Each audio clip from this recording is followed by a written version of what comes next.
no onde goike, no puyanawake, puyanawabake, puyanawabake, no onde goike, no puyanawake, puyanawabake, puyanawabake, no kano panare, panare, rukombai chaike, chai. Entonces, bueno, vamos a presentar brevemente toda una iniciativa que ha nacido desde hace años. Y yo voy a explicar muy brevemente de dónde viene, ¿no? El por qué el Fondo de Defensa Legal de Ayahuasca. Entonces, nuestro primer contacto con el tema de criminalización de ayahuasca fue un caso en Chile. Y esto fue, bueno, la policía entró en una ceremonia, detuvieron a las personas y empezamos a ayudar. Fue un caso muy bien llevado de 2 años de proceso, donde la ciencia fue muy bien usado en toda la argumentación, o sea, fue una defensa muy bien hecha. Y lo que aprendimos ahí, luego cuando otras personas nos empezaron a contactar porque tenían problemas legales en otras partes del mundo, usamos este expertise y lo pasamos a los abogados y los acusados en estos otros casos, ¿no? Y empezamos a ver orgánicamente qué valor tenía de aprovechar experiencias previas de defensa en otros casos. Y esto, de repente, pues había cada vez más casos en España, un país donde nunca había ningún problema. De repente, entre 2000, o sea, en 2010 hasta ahora han habido 44 detenciones. Y esto está expandiendo, ¿no? Cada vez hay más. Entonces empezamos a trabajar en esto y decidimos de juntar todos los abogados que habían ganado casos en los diferentes países con gente muy experta en la política internacional, académicos que entendían muy bien este fenómeno de la globalización de ayahuasca, y les juntamos todos en una habitación en la primera conferencia. Y de ahí salió pues un grupo de trabajo y al final, ahora 2 años después, fundamos lo que hemos llamado el Ayahuasca Defense Fund, ¿no? El Fondo de Defensa Legal de Ayahuasca. Y aquí, los que estamos aquí en el podio, pues Ben Christie, Jeffrey Bronfman, Constanza Sánchez Villalabate, José Carlos, y luego falta Jerónimo y Ken Tupper y Jerónimo Mazarasa. Somos un poco los que hemos más activamente impulsado esta iniciativa, pero luego hay todo un comité de expertos, de abogados, de expertos en policy detrás también con su expertise. Y lo que hacemos es, nosotros trabajamos con gente, han sido detenidos, trabajamos con ellos, establecemos una relación y intentamos aprovechar todo este conocimiento conjunto que tenemos para asegurar que la defensa está bien hecha. Pero más allá de esto, lo que es el principal objetivo también es evitar detenciones, ¿no? Porque una detención implica sufrimiento enorme, ¿no? Muchas veces son años de proceso. Y entonces también, como estamos operando a nivel internacional y tenemos una perspectiva de lo que está pasando en todo el mundo, esta información es clave, porque así podemos un poco prever lo que está pasando en el mundo y podemos pasar esta información a la comunidad para que ellos se puedan informar mejor y tomar decisiones informadas. Y eso es también parte del trabajo. Y luego, por tercero, toda la argumentación, el trabajo hecho para un caso individual, no solo ayuda a la persona, pero también se puede aprovechar para impulsar una mejora de políticas ¿no? Y una respuesta de gobiernos hacia este fenómeno creciente. Y no es solo un tema, las detenciones no son solo un tema de gente occidental que trabajan con ayahuasca, también cada vez más los indígenas están viajando fuera de sus territorios, trayendo sus medicinas a otras partes, y también ahí pues se ponen en riesgo de detención. Entonces, un poco global lo que yo quería contar. Voy a pasar la palabra a Constanza, que es más la persona que en el día a día atiende a los casos, hace consultorías y más el trabajo de fondo. Vale, gracias.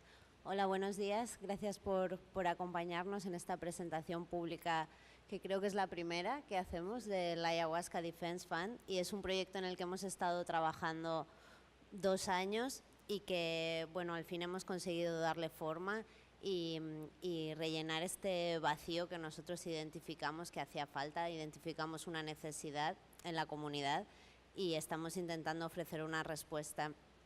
Y bueno, yo soy la persona que digamos, coordina el apoyo legal dentro del ADF y la que recibe cada día o cada semana o según el momento pues las peticiones de ayuda de personas que han tenido problemas legales relacionados con la ayahuasca y también consultas. Un poco para daros una visión general de cómo está la cuestión de la legalidad o de las detenciones con ayahuasca. Nosotros desde que empezamos, bueno, fue en 2010 que empezó el caso en Chile, hemos apoyado de diferentes maneras y en diferentes niveles alrededor de 50 procedimientos legales relacionados con ayahuasca, y no solo ayahuasca, sino también otras plantas tradicionales, que esta es una cuestión importante de resaltar, que bueno, el fondo es Ayahuasca Defense Fund, pero también apoyamos a personas que han tenido dificultades legales o incidentes legales por otras plantas tradicionales como San Pedro, peyote, etcétera. En estos años que llevamos apoyando casos, hemos trabajado con personas procesadas y con abogados en prácticamente todos los continentes del mundo. Hemos apoyado casos, bueno, el primero que comentaba Ben en Chile, pero también en España muchos. Hemos apoyado a personas que estaban en Francia, en Alemania, en Polonia, Malta, Israel, Estados Unidos, Canadá, Dinamarca, Bélgica, Holanda, para un poco que tengáis una idea de que se trata realmente de un fenómeno muy extendido en muchos países. Lo más habitual que recibimos, o cuáles son los hechos, ¿no?, que llevan a las personas a ser detenidas, normalmente son o bien envíos. La persona recibe en su casa o en su trabajo un envío de ayahuasca que es interceptado por las autoridades. Entonces, al traer el envío a casa, pues el funcionario de correos es en realidad un policía que le detiene. También hay muchas intercepciones en personas que viajan desde Sudamérica a sus casas y que portan ayahuasca en su maleta, y en los aeropuertos también hay casos de intercepciones. Y aunque es menos común, pues también se han dado algunos casos de interrumpir una ceremonia, pero realmente muy pocos. Y bueno, intercepciones en otros lugares o intercepciones en domicilios que no necesariamente implicaban un viaje o un transporte. Esto nos lleva, nosotros recibimos la petición de ayuda y ofrecemos diferentes niveles de apoyo en función de las necesidades del caso y también del país del que estemos hablando, porque en cada país hay ciertos matices que permiten desarrollar una estrategia legal u otra. Y básicamente lo que hacemos es ayudar a identificar un abogado. Nosotros no somos abogados, no defendemos a las personas en el tribunal, sino que apoyamos a las personas que les defienden. También apoyamos o intentamos ayudar a diseñar la mejor estrategia de defensa posible una vez la persona ya va a ir a juicio. Y hacemos un gran esfuerzo de trabajo pericial, que José Carlos explicará ahora un poco más en profundidad, de informes periciales, un poco traer las evidencias científicas al tribunal. Y por último, además de apoyar casos, también recibimos muchas consultas, ¿no?, de personas que están interesadas en conocer cuál es el estatus legal de la ayahuasca y de otras plantas tradicionales en diferentes lugares del mundo. Y también recibimos muchas peticiones de asesoramiento de grupos religiosos o iglesias que quieren iniciar procesos de solicitar el reconocimiento como grupo religioso oficial dentro de sus países, y así también poder hacer una utilización legítima de la ayahuasca en sus rituales. y creo que esta es más o menos una visión muy rápida de lo que hacemos en la parte legal del Fondo de Defensa. Y bueno, ahora bien. Bueno, yo soy el director de proyectos científicos de la Fundación, de la Fundación ICERS, y una de las tareas en las que me he visto involucrado últimamente, antes de la existencia del fondo legal y también después de su existencia, ha sido pues, como experto, después de pues, varios años investigando los efectos sobre el organismo de la ayahuasca, pues de ir como perito a testificar en los juicios acerca de los posibles riesgos derivados del consumo de ayahuasca. En ese sentido, pues bueno, uno de los primeros juicios a los que fuimos, junto con Chas, que está por aquí, fue en Chile, en el caso de Rumi.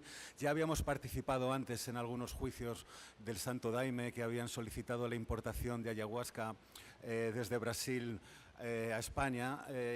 Bueno, eran juicios administrativos, no eran juicios por la vía penal. Después del caso de Rumi en 2010, en España empezaron a haber también, se inició una persecución de personas que importaban ayahuasca, bien para consumo propio, bien para el reparto en sesiones grupales. Probablemente estas primeras detenciones por ayahuasca eran motivadas porque buscaban cocaína, cuando se empezó a exportar cocaína en forma de líquido, y ante los primeros análisis los primeros jueces pensaban incluso que lo que había en estos líquidos era cocaína, que luego los traficantes pues de alguna forma destilaban y obtenían el producto puro, porque se habían encontrado algunos casos o algunos alijos de este tipo. Después de que ocurriera el primer caso en España, hubo una avalancha de decenas de casos en los que sistemáticamente se producían detenciones. Quizá esto fue una de las razones o de los motivos también para iniciar el fondo de defensa, ver cómo de manera globalizada empezábamos a recibir noticias de un número de detenciones no solamente en España, sino también en Europa, pero sobre todo en España. Por alguna razón España fue uno de los principales países. Ahora estamos viendo que lo que pasó en España está empezando a pasar en otros países, ¿no? Como Bélgica, como Israel, países que hasta hace poco no habían sufrido persecuciones o no habían sido seguidos las ayahuascas que llegaban a los aeropuertos. Quizá en el aeropuerto de Barajas en Madrid era una de las puertas de entrada de comercio, ¿no? entre Latinoamérica y Europa, y fue en Barajas, en el aeropuerto de Madrid, que es donde se reciben los paquetes que provienen de Sudamérica, donde instalaron unos escáneres más potentes para detectar líquidos, y cuando introducían las tiras para detectar presencia de estupefacientes, pues daba positivo. Una vez que ya en los primeros juicios se convenció a los jueces de que no era cocaína, se pedía un análisis toxicológico formal y era ayahuasca, empezaron a aparecer los primeros test colorimétricos de detección cualitativa de DMT, ¿no? Los primeros juicios eran absueltos por unas cuestiones en las que tampoco quiero entrar, peculiares de la legislación española, y posteriormente ya las muestras de ayahuasca incluso se cuantificaban.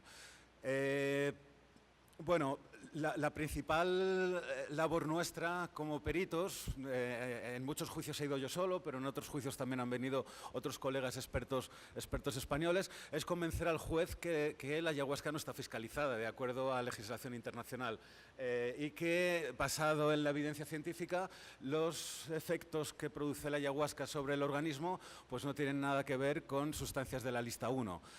La principal equivocación o la principal preocupación es que un juez, probablemente los jueces nunca han oído hablar de la ayahuasca, probablemente la primera vez que han oído hablar de la ayahuasca es cuando se produce la vista oral, porque los juzgados están tan saturados de casos que ni siquiera les da tiempo a prepararse los casos antes de que se produzca la vista oral, ¿no? Entonces muchas veces es en la propia vista oral, en el juicio, cuando los jueces escuchan hablar de la ayahuasca. Y ahí es donde empieza todo un proceso de tratar de educar o tratar de clarificar a los jueces, pues bueno, qué es exactamente la ayahuasca, cuál es su historia cultural, cuál es su historia también botánica, y tratar de distanciarlo también de la DMT como sustancia aislada. Muchos jueces piensan que la ayahuasca puede ser o es una forma también de comerciar con DMT en la que luego los traficantes,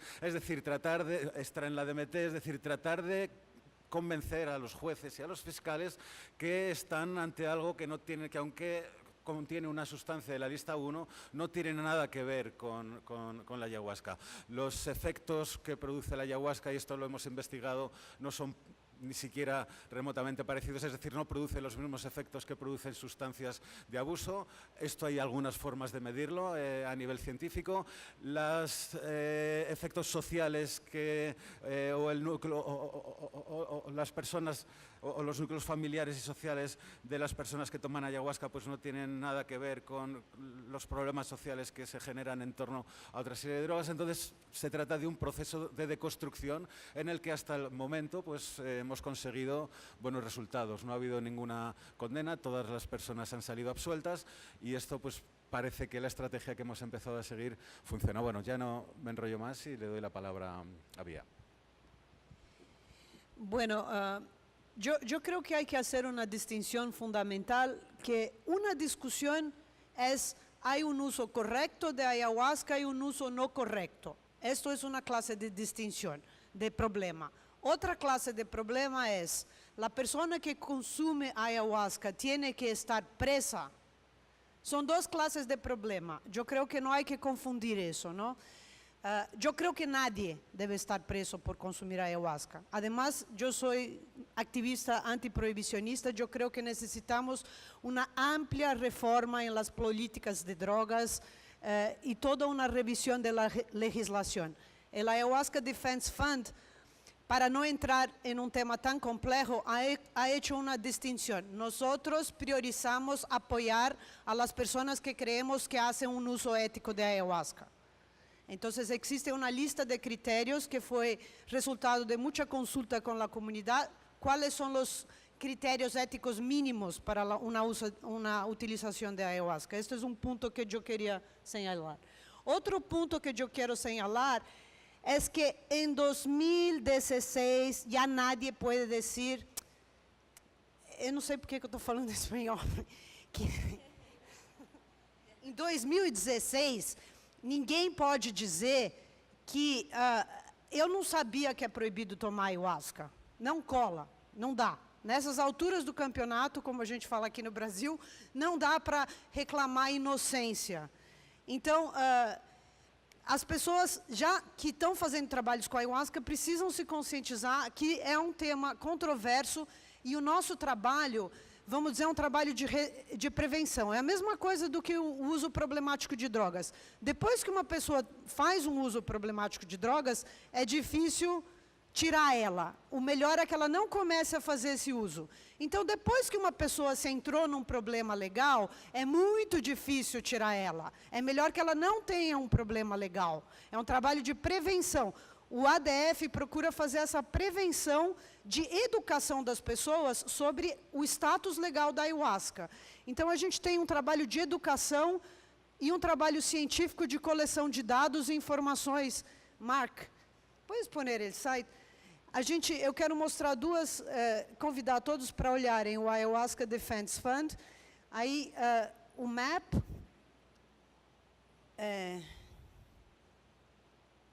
country by country, arriba, country by country. Então, é o trabalhinho. Quando a pessoa entra no site, a gente que está fazendo isso lá. É um mapa do mundo que vai por país. Então, você aperta no país, tem. Pode parar? Situação legal internacional, legislação local, casos, outras informações. Então, a gente está procurando fazer esse mapinha do mundo, um mapinha interativo. Você clica no mapa e sai o país e tudo que já aconteceu lá, legislação internacional, legislação local, peculiaridades, alguns dados sociológicos mínimos. Esse é parte do trabalho da ADF. Puedes ir a la outra secção, mitos e realidades.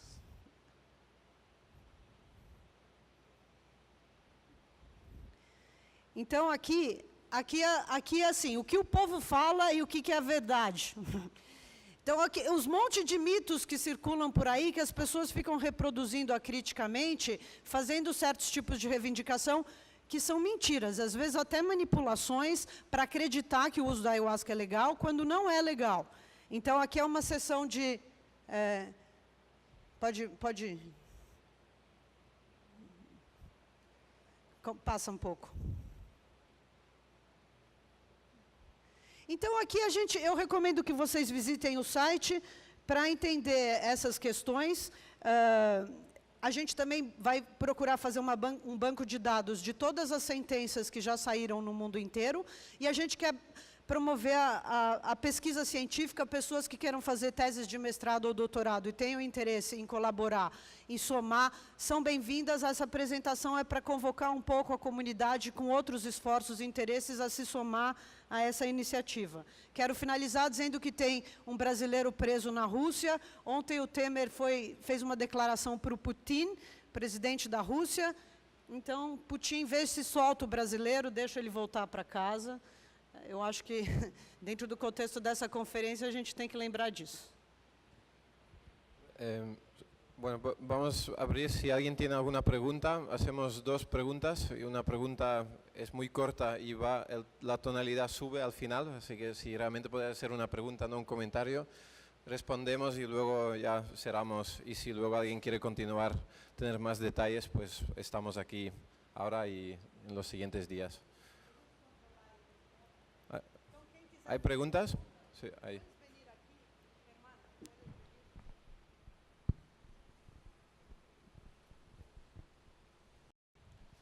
Bom, desculpa. Acho que a pergunta é muito relevante, porque quando nosso caso surgiu nos Estados Unidos, até o governo americano tentou fazer uma pressão aqui no Brasil para deslegalizar o uso do vegetal no Brasil, para dar um suporte do caso legal lá. Então, com todo esse movimento da globalização do uso do chá, tem uma grande possibilidade que pode ter uma pressão internacional em cima dos países onde está considerado aceitado do nível cultural. É uma grande pergunta aqui, porque tem um argumento que eles usam que tudo bem na Amazonas, mas se sair do Amazonas, do contexto cultural, e leva por França, leva por Rússia, leva por Austrália, ainda fica no contexto cultural da Amazonas, e tem um argumento que não tem mais esse argumento. Então, essa pergunta de cada caso que acontece no nível internacional pode ter uma repercussão aqui na Amazonas, no Brasil. Então, é uma coisa que, no fundo da defesa, nós estamos pensando nisso também, porque nós estamos trabalhando hoje em dia de uma política internacional, porque a repressão é uma coisa coordenada internacionalmente. Então, temos que unir mais também para pensar a respeito de nossa necessidade da liberdade e do desenvolvimento de nossos práticos dentro um reconhecimento da realidade que nós estamos encontrando. Porque, na mesma forma que a Bia falou a respeito de pessoas que não podem usar a defesa agora, que não sabia que tinha um problema, isso é uma coisa que cada vez mais ficando mais sério, que nós temos que reconhecer que cada coisa que uma pessoa pode agir fazendo, pensando que era inocente, que não sabia, pode ter uma repercussão muito forte por milhares de outras pessoas. Então, isso é o nível da educação que nós estamos querendo saber e que eu recomendo para todos os senhores vir pelo site, tem em inglês, tem em português, tem em espanhol, para ver essa forma de pensar globalizada, que eu acho que é uma forma importante para nós desenvolver nosso entendimento do que está acontecendo. Porque o que acontece no Peru vai ter uma repercussão até na Rússia. Então, é uma coisa que o mundo hoje em dia é unido e temos que unir nossos pensamentos para saber como nós podemos nos posicionar perante ela.